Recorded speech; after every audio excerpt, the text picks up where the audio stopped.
Welcome to Listen to Iron Maiden, baby. I'm Ash from South Wales. I'm Ante from New South Wales. We're still going with that intro because it works, man. It does, man. It does. It's our thing. Mate, I am drinking a yuzu and lemon soda drink, which is I almost got that one. Well, today. I thought it was interesting because we're over 10 episodes now. Oh, yes, and double digits. When you first came here, you bought me one of these. Right. And I was like, oh my God, this is the most delicious thing. Now, good summer drink, that Can you tell me about yuzu, right? Because guys, for anyone that does not, we live in Japan, and I'm a huge Iron Maiden fan, and Ante has recently started getting into the band, and we're just going through the whole band, and I'm talking a lot about the band, and Ante is basically... I'm listening to the all-powerful oracle of Iron Maiden. And he can't stand it so much, right? Because he just can't stand that I'm the main focus of this show. Yeah. This guy's gone off and started his own podcast. That I have. I blame you for that, though. And it's video. Oh my God. We don't have video yet, but... We got a few things to iron out, but it's been a lot of fun. Yeah, Ante, so anyone's interested as well, Ante has his own podcast now called The Waiting Room. Yep. Can you tell me what it's about? Waiting Room is pretty much going to be, it's me and another friend, Rachel, which you will meet. We kind of run in different circles. So, the pod's pretty much going to be about, it's going to be a bunch of things, but mainly centered around like us as foreigners living in Japan. Yeah. Japanese topics, Hiroshima. But then every now and then, like we said, it's our pod. We can talk about what we want, and we can get pretty geeky. So we might talk movies or music and just, anything. Back to the music. That's mean, man. yeah, I know. No, that's cool, man. That's cool. Because, like I said, when I wanted to do an Iron Maiden podcast for a long time, and I just didn't want to just talk about by myself saying how much I love the band. So it was great when I met you. Yeah. And I found out, you're into rock music, and it just made sense that for me to just talk to someone about the band who doesn't know them but is interested in the band, record it as a podcast, and hopefully have some fun with it. And but it's like I said, you already had an idea of wanting to do your own thing. And just hadn't really centered down, and also didn't know how to go about it. Exactly. So big thank you to no Ashley, problem, because you've been helping out a lot with any questions that I've had. Yeah. Also, a nice little if anyone does watch because we'll be doing video on YouTube as well. Yeah. There's a few LPs in the background, and there's a little salute to the Listen Iron Maiden podcast. Basic Iron Maiden fans, try and watch and see which album it is. I bet you won't be able to get it. No one's a bigger fan than me anyway. Right. And man, that's cool, man. Good luck with that. And like I said, I'm really up for people just doing things, and even this podcast, man. I am not like some Iron Maiden expert that's like, there's no Iron Maiden fans going to listen to this podcast and go, I didn't know that. However, we're looking forward to having you come on and we do an Iron Maiden episode. Oh, okay, that'll be fun. I think we'll do that for sure. Then I'll just pretend to be like, I know everything. Yeah. We'll be just thinking, oh, really? But man, this yuzu drink, man, how do you describe yuzu? Yuzu. Citrus. Yeah. Is it lime? Is it lemon? I think it's just an orange banged a lemon. Yes. That's what it is to me. Yeah, okay. Talking of banging. Yeah. What are you doing after the show? No. Crazy story, right? So I came home the other night, and I live in an apartment, and I went out, and in Japan, people ride bicycles quite a lot, you know? So I drive a car, but I'm not going to drive a car a distance that's not drive worthy, I just take the bike, right? So I rode the bike, came back. When I came back into where the bike park was, you know where I live, right down there. Yeah. So there's like there's two doors to get out. There's the main door, and there's this back door which goes to the biking park area. Yeah. And it's like a little like boiler room thing area there. Anyway, came back and I could hear music, and I was like, that's weird. And I looked in there, and there was like the two high school kids. Yeah. Like one girl, she's in her uniform, and she's one of those girls with the eye patch, like they see those girls with the eye patch thing. Like, I don't know, they got some random like eye disease or something. I don't know, whatever. Anyway, parked my bike there, but it was something really fishy about it, and I was like, what the hell's going on? So I went up to my apartment, and I thought, wait a minute, let me just check on what they're doing. So I went back there, and because I'm looking down onto that area from they don't the live here at all. Or? I have no idea because I've never seen.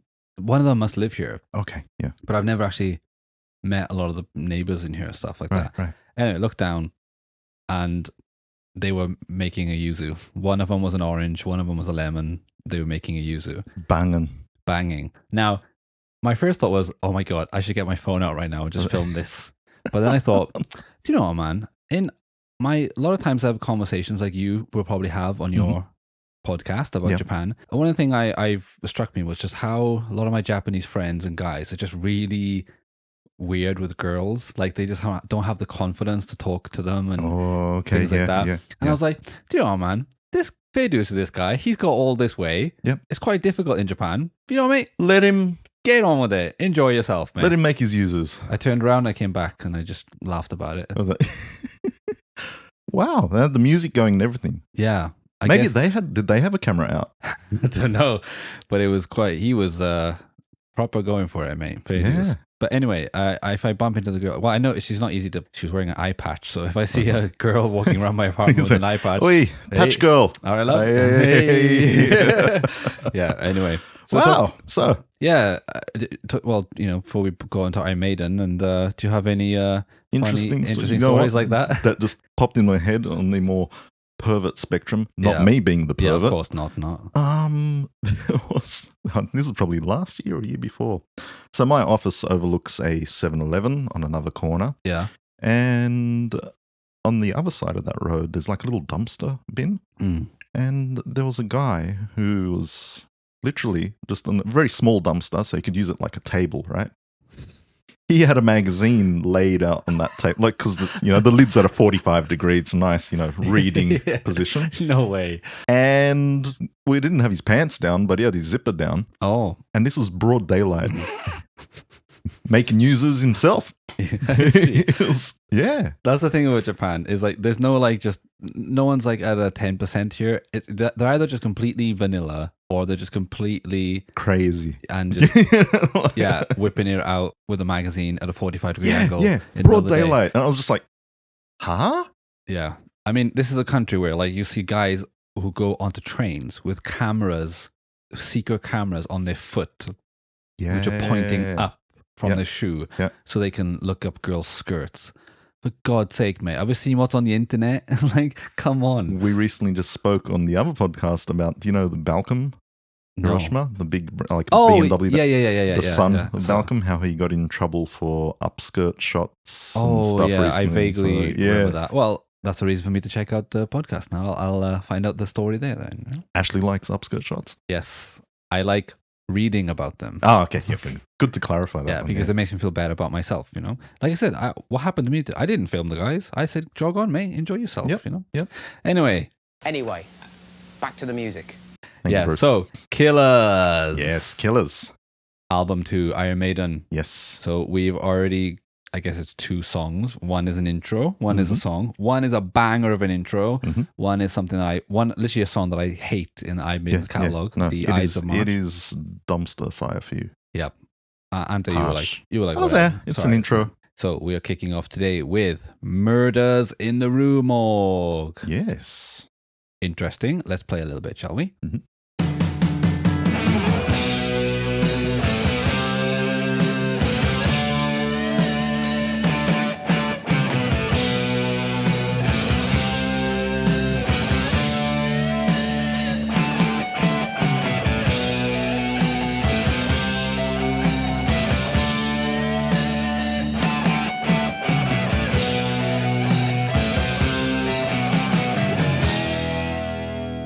That's all you're getting.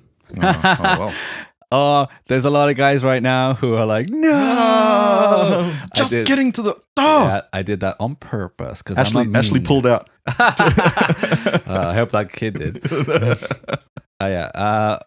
Anyway, mate. So Murders in the Rue Morgue, track 3. This is the one that I said should, like, I don't like Ides of March. I would have cut that, put this as the intro. I was just as I've been listening more and more, I wanted to talk about it. Yeah. Would you put this as the album intro? 100%, yeah. So this is interesting because this is one of the songs that I heard Bruce sing. Okay. Before Paul. Mm. Yeah, because they were performing this when they got back together for a while, and there's a couple of live versions of it. Yeah. And because I remember my friend had seen Iron Maiden at Reading Festival, and he came back and was like, "Oh my God, they played Murders in the Rue Morgue." And at this time, I was not a massive fan. I was like, "Okay, yeah, what's that song?" Yeah, and then like whatever. I listened to it, but it was like it was not on a CD. It was a live version of it, and I was like, oh, that sounds really good. Bruce is singing it, mate. What do you think of this song? I actually quite like it. Like I was saying, that would have been the intro. What I was saying with Killers, right? Yeah. Bit more of a foreboding type feel about that intro to bring it in. Yeah. And it's not that long of an intro, right? No. It's enough. It's just and enough. Just before you pulled out. Yeah. That as that is the first track. Yeah. So it goes into a drum like really, really good. Yes, and it kicks in. Really picks the pace up. Yeah. Really, really fast, really cool. Yeah, and that intro, man's got like how do you say, like, so it sounds exactly like Ides of March though to me. How so? It being an intro? Isn't it the same thing? Dun, dun, dun, dun, dun, dun, dun. It's the same vibe kind of thing. For me, it's a different feel. Really? The first one has more of a triumphant feel to it. No, right? I think the vibe is different. Okay, but it's okay. like it's the same thing happening. Yeah, like, okay. Dun, dun, dun, dun, dun, dun, like that, you know. Ides of March is, of course, you know, more. Yeah, I agree with you, but it's just the same. So it goes from an intro like that into Wrathchild, which is awesome. Yeah, and then back to this again. And this is one of my problems with the album is that it does get a bit repetitive and lack of ideas where they just go, let's just do the verse again. Yeah, that's what I think. You know? But anyway, yeah. So, but you like the song, right? I do like the song. Interesting subject matter too, right? Well, this is interesting. I did do a little bit of research. Okay, tell me about it. What do you know, mate? I know stuff. Let me talk about the stuff that I know. Uh-oh, he's trained. No. No. It's all coming from the heart now. Come on then, mate. So, shall I pull out some notes? Well, I only have a few little notes, but apparently, so it's about, what was it? Originally, it's a short story. Yes. About a double homicide. Is it homicide? Murder. Yeah. 2 girls. In France. Ugh, yeah. And gross. the short story was written in 1841. Quite a while back. Yeah. Like it wasn't yesterday. Yeah. Or the year before. That's true. So I was like, But then again, Iron Maiden like to just go back like historical things. And it's like, I'm going to write a song about this. Well, yeah. I mean, Steve is writing some stuff, either films he saw at 2:00 in the morning or books he read in school. That's about it, you know? So what is it? An English guy in France, this is the story. That's right. Hears the murder go on, goes down to check it out. Yeah. Gets blood on his hands, and then people see him. He can't speak French, but they're all like going, probably, I'm going to kill him. Yeah. What'd you do? A bit late there. I'm fucking killing myself! Exactly. And then he just, ditches it and runs. The lyrics, the actual poem, I think, or short story, they changed the lyrics. The story's changed in this a little bit because I think Steve, I either misremembered it or like Bruce did. I remember, so there's a really like sarky comment. In the future, there's an album called Peace of Mind. Yep. There's a song called Flight of Icarus. Bruce wrote the lyrics, and apparently Derek Riggs was like, you got it all wrong, mate. You got it backwards. That's not the story. And then he had to like rewrite the lyrics or something. You know, kind of thing. That's apparently what he said. I didn't think anybody actually read it. Yeah. So like, now there's the thing, right? It's like you said, this is an interesting topic, right? So it's a famous story, whatever. But now it is called Murders in the Room. The album's called Killers, right? Yeah. The first song is Ides of March, which is about Julius Caesar's death. Right. Wrathchild is about, basically killing your stepdad. This one is another murder. So it's quite the Killers album. Yeah, it's called Killers, right? And it is about killers, which is cool, right? But in the future, they try and write like concept albums. This is kind of not a concept album, but like it's kind of like we managed to keep on theme. Whereas in the future, it seems like it's a concept album, but they give up on it after like 2 songs and just go into like random stuff. Right. It's brilliant. It's really funny. So they didn't write a Lovers album. No, they didn't. No. Well, there's one song in the future which is really ballady. It's at the point where Maiden is like, shit, we need to start making some money. Yeah, let's get crack on with this MTV stuff. Let's write a ballad, and they do it, and it's really, really good. But it's just really, when you see the video, like, oh my god, they're not enjoying this. Yeah, but you gotta pay the bills, mate. So yeah, exactly. But are you big into like literature and reading and stuff? Recently, no, over the past years. And that's one thing I've wanted to just get back and, just sit down and read a book. And I don't mean screen. Yeah. Just sit down and just, leaf through the pages. I know what you mean, yeah. I was a huge reader as a kid. So most of the stuff I read was back then and like Like I remember because I used to read Lord of the Rings all the time when I was a kid, and then when the movies came out, I remember going to see them and being like, "What the hell is this? That didn't happen. Who's that guy?" Do you know what happened for me with Lord of the Rings? I'll tell you, because Okay. like I never got around to reading them. I see. And then I remember being at the cinema. Yeah, Didn't know that anything was like the trailer started. yeah. I'm watching it and I'm going, is this what I think it is? And then it's Lord of the Rings. And I was like, yes, I don't have to read the books. But I did go back and read the books after watching the movies. And you know what? That ruins the imagination for you. Yeah, because they mention people, I've already got Hollywood stars Exactly, in my head. And exactly. I'm like, I read them, you know, and they're really tough to get through because they go off on tangents and songs. It's not like a linear story. Like the songs. Yeah. Have you read The Hobbit? Yes. I love The Hobbit. Every second page they're singing away. Yeah, but that's a good example, right, of editing. Like Peter Jackson did a great job of getting the idea and making it theatrical. Like Sauron is a big eye, which is not in the books, you know. But it just make, you know, using movie trope, which works. It sends the message. They're amazing because they've managed to compress everything into a really consumable form, and something that I think Peter Jackson should be the producer on a lot of the new Iron Maiden albums because they really need someone to do that with. Yeah, we're gonna get there in the future, mate, and you're gonna be like, the new album Iron Maiden is sometimes when it's good, it's amazing, but tell me about it. Where's the fax machine? Oh yeah, you're gonna hear a lot about that on The Waiting Room, mate. Which is Andy's video podcast with a girl. He's got a girl on the podcast. Nobody that watches like women on screen. When did that happen? Well, they're not going to look at me.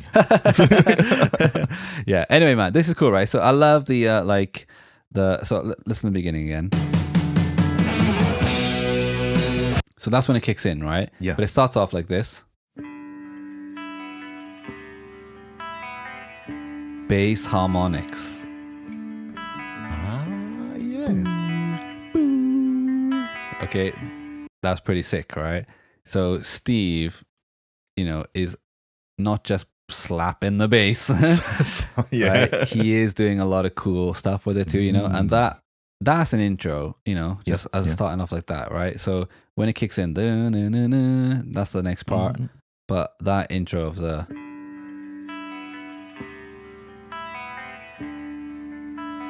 really sets a cool vibe, you know, and I love good harmonic. Yeah, me too. Yeah. Well, I love guitar. I remember the first time I ever heard a pinch harmonic on a guitar. Like a, I remember like, cause I'd never actually, I think I'd heard it in like Ozzy Osbourne albums from Zakk Wylde. Yeah. But when I heard one for real, I was in college and one of our things was we'd have to go to this leisure center, set up an entire PA for a gig and then put it all back down. Yay. And for 10 minutes we were allowed to play on the stage. Oh, nice. And I went out to do something and I came back. When I was walking back, this guy Tom was doing like playing Killswitch Engage stuff on his guitar, and he's doing like and I was like, what the hell is, I've never seen one, you know, live, you know, and I was like, that is amazing. In the future, I Maiden do a couple of harmonics in some songs. I'm like, yes, I love it, you know. So yeah, it's one of my favorite things. It was many years before my guitar could go ring. Yeah, pinch harmonics, man, are awesome. Like, but So like you said, man, Edgar Allan Poe, you know, one of those blokes who write stuff, and you know, I'm sure Steve read it in school. It's cool, man. I love that beginning. The harmonic is very, very nice, and yeah, I mean, getting arrested in a country where you don't speak the language. Wow, yeah, that is messed up. Again, that's kind of happening too recently, isn't it? Yeah, well, in Japan, there's a bunch of these like streamers now doing all this. We touched on that stuff. the last episode. Keep it for your podcast, mate. Too many dicks. Too many dicks. Don't be a dick. Yeah. Don't come here and be a dick. I know, it's ridiculous. Yeah, but man, I'm sure there's a lot of like messed up things where, you know, people have that in general. Could you imagine just that situation would be, especially in Japan, man, because it's like they're like my experience with the police here has been crazy. One time I was like standing up next to the river with another guy chatting, right, and it was kind of near some apartments. Yeah, and suddenly there was 10 police officers surrounded us.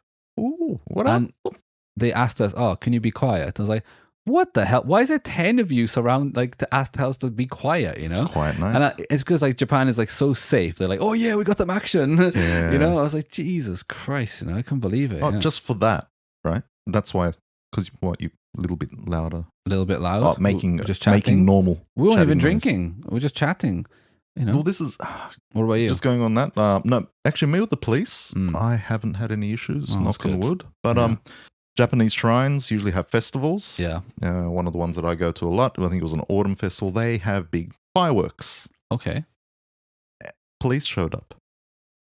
Somebody in the next apartment called the police to come to the shrine. You criminals. Turn your fireworks.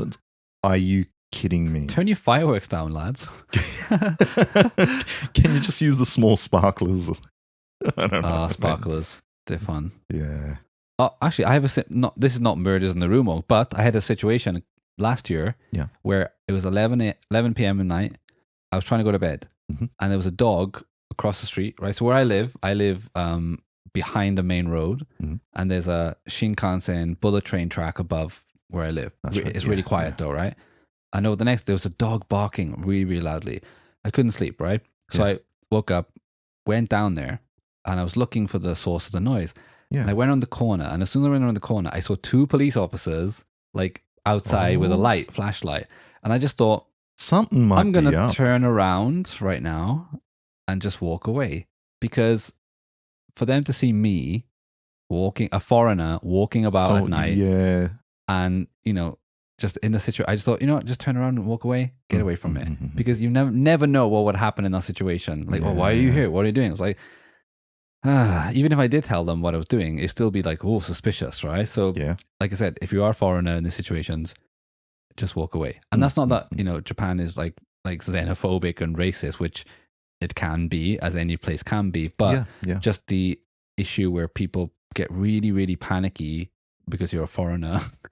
And they're more embarrassed that they can't speak English than they are of like they don't like you or anything like that. So it can be these weird situations where, like, sometimes even when I go to the convenience store, I go to the counter and I say something in Japanese, but they're expecting me to speak English. So they don't hear what I say, and they go, would you like a bag? I'm like, what the hell?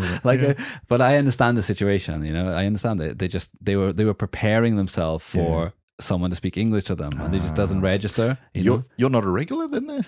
Well, I go to different 7-Elevens, mate. I got to check them all out. See, I got the one that, my office, my home is very close to each other. I see. Literally, so I'm always at that same 7-Eleven. Right. And the older ladies that work there, they're great. They've become friends. They walk in and they're like, "Oh, how's your daughter going?" That's right. That's when I used to smoke as well. Yeah.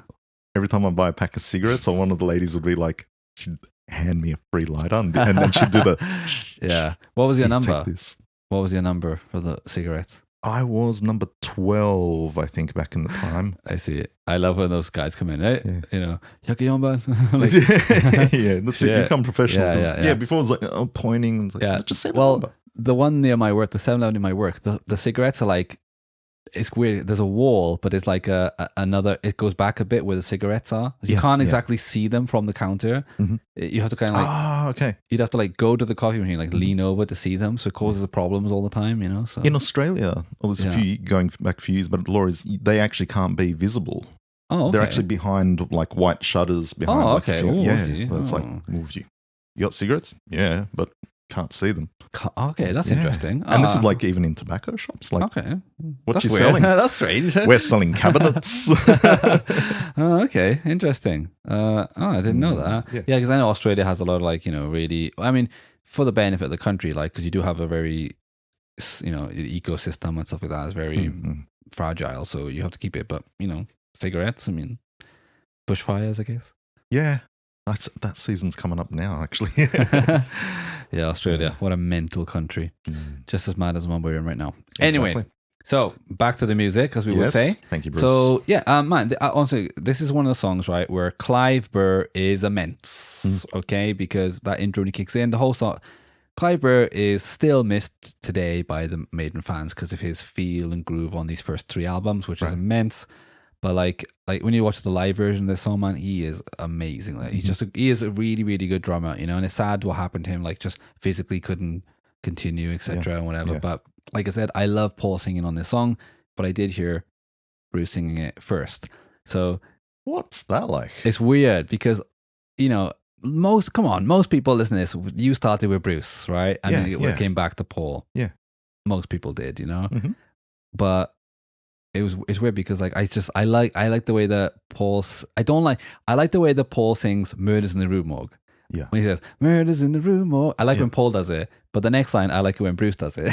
So my ideal version is a mix up of both of them doing different parts. A duet. Yeah, that would be awesome. You know, that would be really, really Nice. cool. I would really like that. Yeah, but let's listen to some more of the song. Yeah.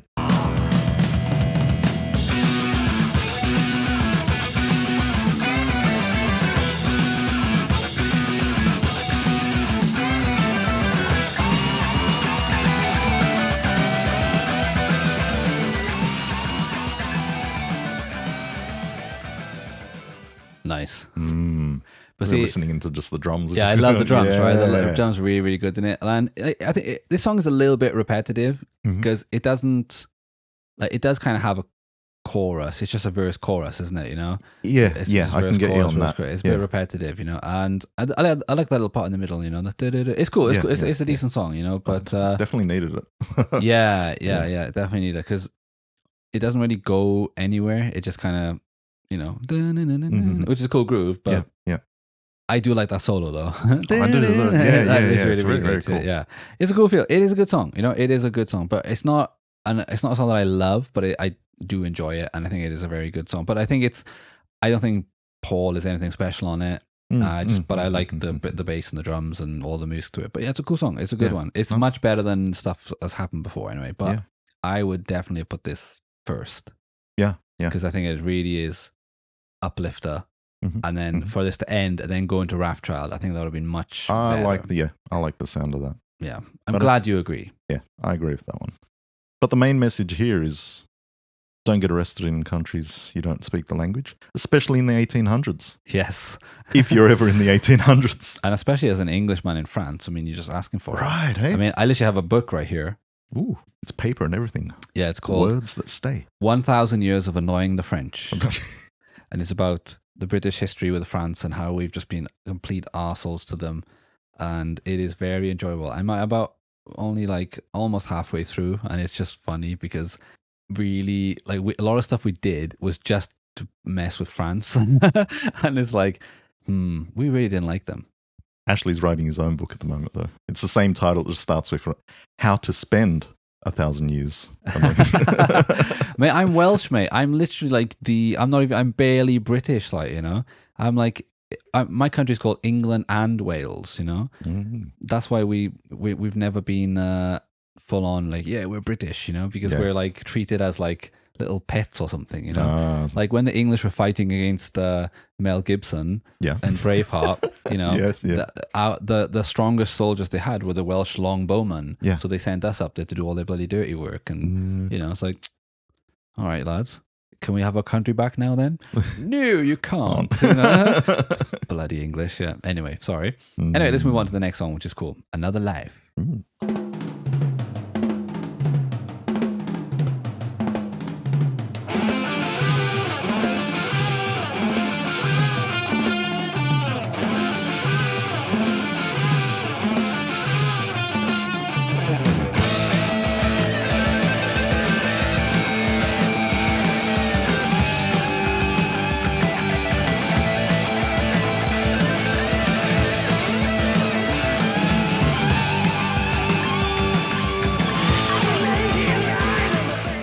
You know what I'm going to say.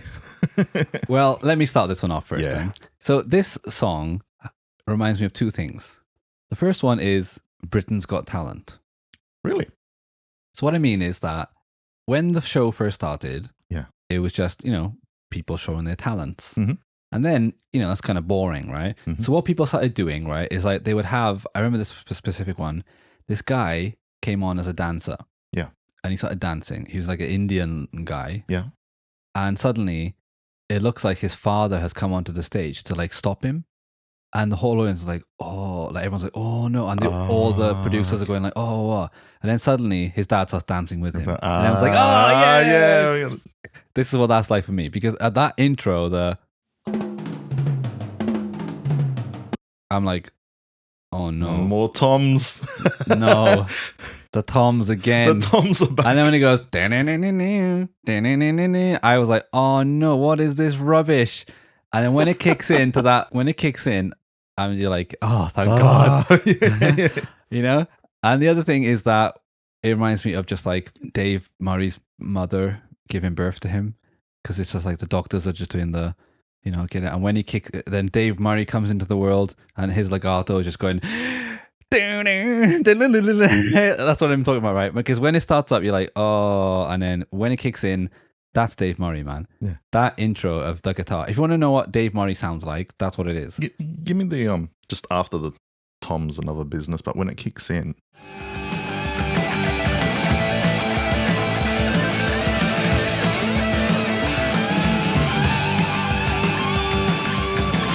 No, just that bit before the vocals for me is I'm racing down the highway, man. Right. And there's like cops behind me. I'm weaving in out of the lanes. Yeah. Also, that section before the vocals is also another Monday Speedway song for me. Monday Speedway song. Monday.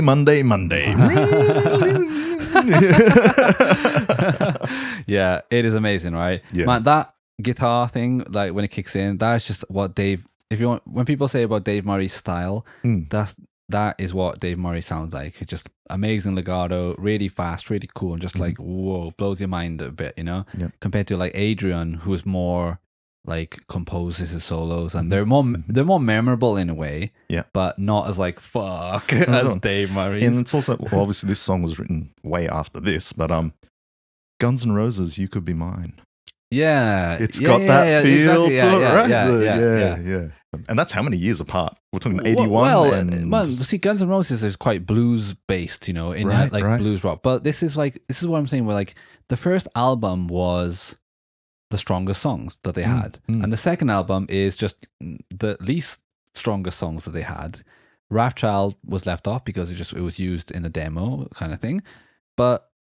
That's why a lot of these songs are like a lot of bluesy stuff in some of these later songs. Yeah. And you're like, did Steve write this?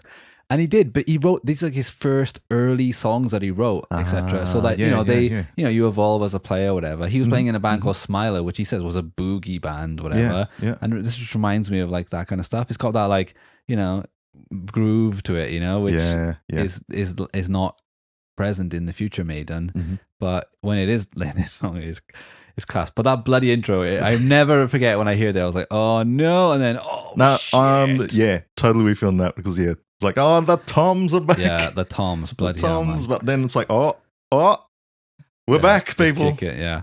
And this is another song like where it's about a guy apparently. So I remember Bruce said on stage that he said anyway that it's a song about a guy who dies but gets another chance at life. That's what Bruce said it was about. So I guess he did ask Steve, I guess, but that's his interpretation of it. Once again, another death, but this guy, the guy is coming back, still on point. Good job, lads, keeping it consistent. Was he killed? Probably, he to must go have with been. The killer's theme. He's probably the one of the guys who was. It's probably the guy getting killed by Eddie on the front of the album. Or is it Eddie? Nah, Eddie doesn't speak English. What language does Eddie speak? What would he speak? Just looking at him. Or wouldn't he? I don't know. He'd just make noises. I'm going to say Bulgarian. Bulgarian? Because it's such a horrible language. Oh, and they nod. Nodding up means no, and nodding across means yes. Oh, wow. Yeah, I dated a girl who was Bulgarian American, and it was really weird. No. What? No. Yes. Yeah. Wow. That's... So yeah. Eddie's that, right? I'm saying he's Bulgarian right now. Guys, it's canon. There's another one. It's decided. Eddie was Bulgarian. Oh, God. Speaks Bulgarian. That's sending so many faxes out today. Oh, yeah. I swear. The fax machine's going to be on the blink. Yeah. But, man, it's bloody... All right, here's the thing too, right? It's like they started playing this live when they got back together in post 2000. Oh, okay. And there's a few live versions of it on YouTube. Yeah. And to me, it feels like they learned the song like 10 minutes before they went onto stage. Because Bruce sounds great, but it's the sloppiest shit ever in your life. Because the intro is really like, the drum is like, and the guitar going, so there's not like nothing to lock into. Yeah. So it just sounds rubbish. I'm not going to play it because, you know, I can't be bothered, but just go to YouTube, type in Another Life, you know, Iron Maiden live with Bruce Dickinson. It is the sloppiest shit you've ever heard in your life. And only because, like I said, I love Iron Maiden. I'm not blind to it when they're playing bad. The standard with Iron Maiden is so high for me that when I listen to Killers, which is an okay album to me, this is just, it's like the problem I have with football, soccer in Japan. Yeah. I grew up watching Premier League football in England, which is the highest quality soccer football you can have. Yeah. So when I came to Japan and I went to watch the league here, it's like, yeah, it's all right, but I've already seen the highest quality, and this is like kid stuff, you know? So I've heard, you know, Somewhere in Time and Power Slave. And when I listen to this, when I listen to this album, it's good, you know. I don't mind it, but no, and I get that. It's not like it's the first time you've seen a band go, well, that's crap. No, it's like I know what you guys can do. Yeah, exactly. So that's why the standard is so high for me, and that's why this would be a great album by any other band catalog. But for me, like some of these songs, it's just a bit, you know, it's just okay. And but fucking hell, they're sloppy as hell when they played it live. When they stopped doing it, and it's no chorus really. The chorus is like really that, as I lay here lying in my bed, you know, that kind of thing, which is cool. It's a good line, but they repeat it way too many times because they play the intro, this comes in, and then they do another solo part, and then the last one is just redundant, like just finish it up, whatever. But when I first heard this, that first two lines just took me straight away. The melody, the vocal melody, is this. I heard Iron Maiden's Iron Maiden. Okay, well, guys, Ant has got a clip today. Play your clip, Ante. So let's listen to the first and one. It's not on my mobile phone. Yeah, here we go. Ready?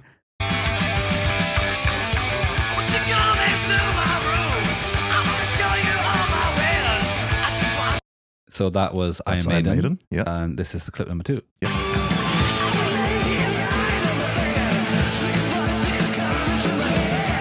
Yeah. Steve, are you ripping yourself off again? He's going to sue himself. Yeah, he's going to sue. Yeah. I got 50% from.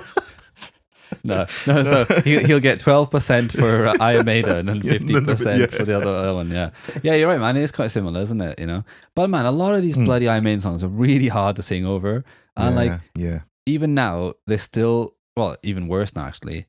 A lot of times they're singing the same melody as the guitar. No, I'm not putting him down about it either. It was just like, as soon as I heard it, I was just like, hang on. I never put that together. Like, so that's a good observation. But it does sound similar, doesn't it? You know?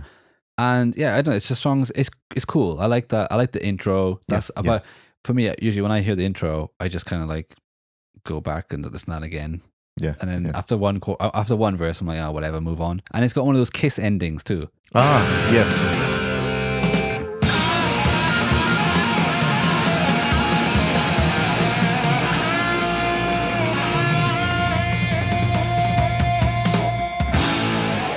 Thank you, Hiroshima. There will be no encores. Exactly, yeah. You could just hear like Paul Stanley saying at the end, right? Let me do it. Go for it. People, we love you. Thank you. Good night. Rock and roll. Buy our merch. Buy our dolls. Buy everything. It's got that Kiss ending, man. Like I said, did pick up stuff from Kiss. Everyone picked up stuff from Kiss. That's fair enough. This is one of those things that they definitely picked up, you know. When I was first listening through this album, and then like I wasn't necessarily paying that much attention, and then that song came in, and I thought, oh, is that the end of the album? Yeah. Oh no, we're only like not even halfway through. Yeah. So far, man, Ides of March intro, Wrathchild, awesome. Then Merge of the Rumor, which is a cool song. I like it. Then Another Life, which is cool. But for me, I just love that intro guitar solo. And then it's just a bit, you know, it's okay. You know, it's repeat.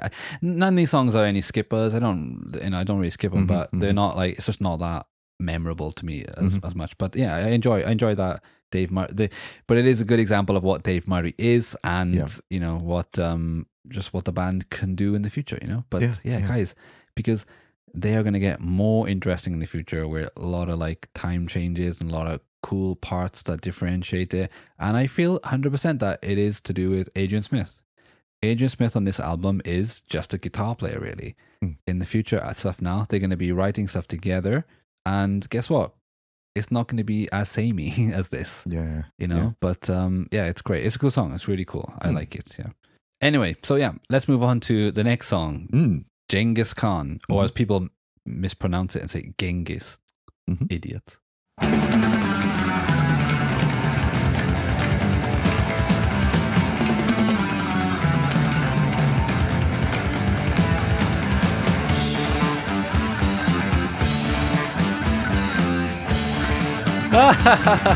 Okay, sorry. Okay, so doing that song, Ante's doing a rowing a boat kind of thing. So this song for me, yeah, go on, let's hear it.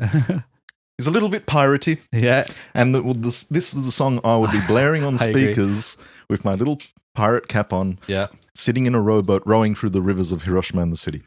Do you want to do pirate sounds? Arr! Yo, we mateys. Hoist the sail. That's right. Onward till morning. Stroke. Fire the cannons. That's not fair, man. We're making fun of Iron Maiden. That's not fair. I know. No, but if the song is about Genghis Khan, not the lovely Japanese lamb dish. Oh yeah, that blew my mind. That right, did. Yeah. Right, so I tell the fine people about what Genghis Khan is in Japan is. So it's pretty much, what is it? It's a strange looking hot plate that you get. It's kind of like a dome. Yes. And then you get a whole bunch of vegetables, but the main thing is lamb. And then you just sizzle it away and you eat it. I think it's mutton though, isn't it? Isn't it? Yeah. Because lamb's very rare here. Lamb is a very, very rare thing to get here. You know, there's a website, what's called The Meat Guy. You can buy that from there. Yeah. Do you know that one? No.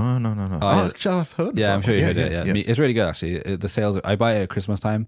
I buy the Meat Guy stuff. It's all like really nice pieces of meat, of lamb and things like that. It's really good, interesting. I like meat. Sorry for the vegans. I do. Sorry. Old man Temujin. Yeah, Temujin was Genghis's birth name, apparently. You know, but I was obsessed with Genghis Khan when I was in school because we studied about Mongol history, and my friends and I was really interested in the history of how what happened in his family, but all my friends would just be like Mongol. I don't know what it does. Mong mean anything in Australia? Because Mong for us is like idiot. You're a Mong. Yeah, because I've heard it as well. It's such a great one. Yeah. I like those insults that are like not harsh, you know. It's not like the C word or anything, you know, but calling someone a Mong, he's a bloody Mong, you know. Yeah, and it's not as bad as like calling someone retard, which is really outdated. But when I was growing up, people, my generation before me, called people retards. That was the word they said. And, you know, it's just, you know, it's got a bite to it, that doesn't it? You're retard. But a Mong is quite harmless. He's a bloody Mong. Well, maybe unless there are any Mongs listening who don't like me using it, please let us know. But I really loved Genghis Khan. So when I was really, really excited to hear, oh my God, I even have a song called Genghis Khan. Let me listen to it. It's an instrumental. Toms. It's an instrumental with lots of toms on it. But yeah, so let me tell you about what I think about this song, mate. You know, because that's how these things work. We talk about what we think. I remember this was actually written pretty quickly, I believe, because it was like they just needed something to get on the album, needed an instrumental, and Clive Burr, smashes it on here. He's getting ready to show off about it, and just sitting back and listening to it as just a casual fan, I really like it. I think it's a really good instrumental, not as good as the one that was on the previous album, Old Transylvania. But I can't help but notice, right, that the transition's a little bit sloppy. So when it goes into the melodic part, like, listen to this, right? Yeah.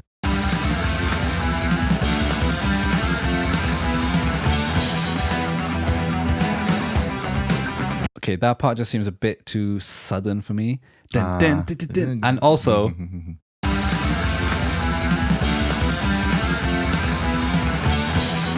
Yeah.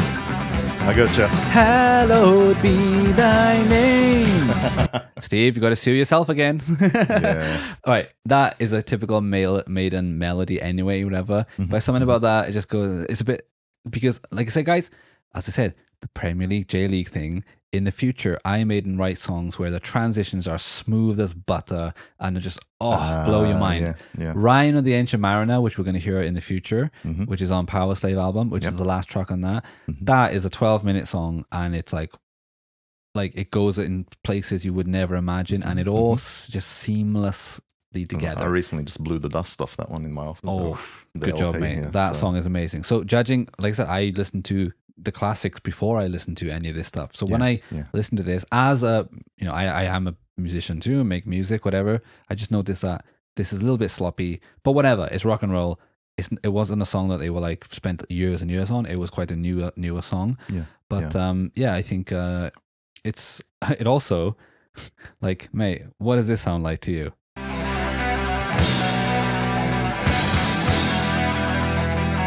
Ready? This part. What does that put in your mind? It's putting something. I just can't grab it.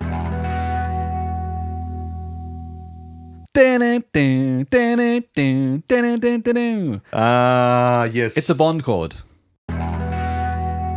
Yes. Like, were they trying to get into the next movie or something? Like, you need it with some words, guys, Dun, dun. Oh, Right? it's in my head now. Yeah. James Bond will be back in Genghis Khan. The resurrected body of Genghis Khan comes back to fight Timothy Dalton. Goldfinger. Yeah, I love that. He's quote a man. at the end. Yeah. Anyway. Mate, Goldfinger. Hey, man. It's actually a good song. Well, guess who sang it? Oh, I forget now, but I know. Shirley Bassey. Do you know where she's from? Oh, don't go there. Wales, mate. So all humble. the best singers. Tom Jones. So humble. Shirley Bassey. Mate, we can sing, mate. We can sing. And talking of that, I'm going to sing for you right now. Please do. Because I always thought that this song deserved some lyrics. And I wrote some. And I'm going to sing it for you right now. You can sing because it's your birthday. Well, it was. It was my birthday yesterday. Happy birthday. Thank you for the present that you didn't give me. No problem. But I'm looking forward to this present now. So knowing that Steve writes lyrics to match the melody, I thought I would, write a song. So let's play the song, shall we?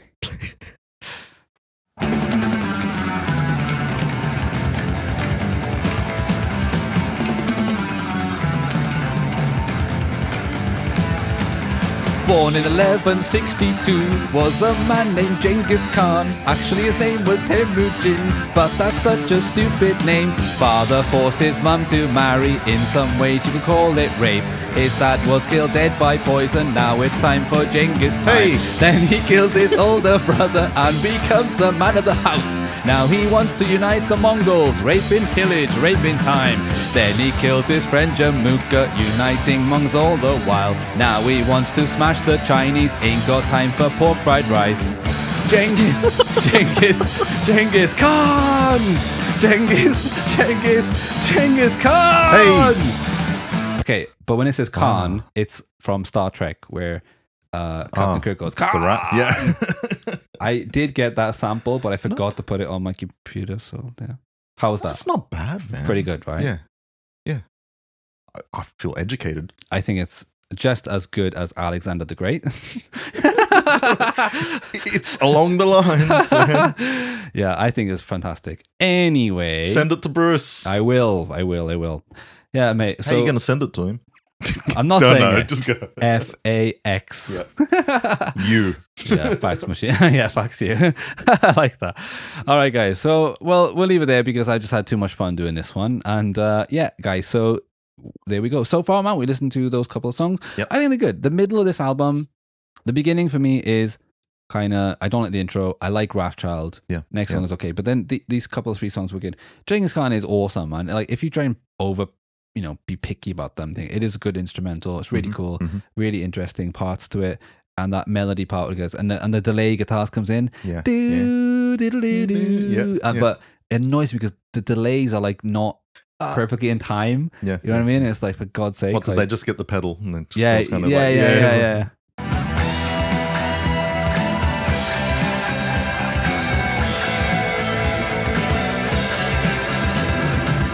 like, you know, it's so picky. I'm just being picky. Yeah, because like I said, this is a great song, really cool instrumental. It's really fun to listen to. And yeah, it is a bit piratey though, isn't it? I'm playing it on my ship. You know it. All right, guys. So we'll continue this next week when we'll do some, probably finish the album as, but I don't know, because the end of this album is really, really weird, in my opinion. So, but yeah, find out next time. Find out next time. I'm still feeling very nautical and with all that singing. So yeah, do you like that? Yeah, yeah. The Love Boat. You know what? No, can we just, yeah. So join us next time to talk about the band. I'm Maiden. Who are? A 5-piece heavy metal band from the East End. And join me, Ashley, and Enchante. And email us at listentoimaidenbaby@gmail.com. Let us know your thoughts. And yeah, we'll catch you next time, Ante. Have a good one, mate. You too. Take it easy. Bye-bye. Hey.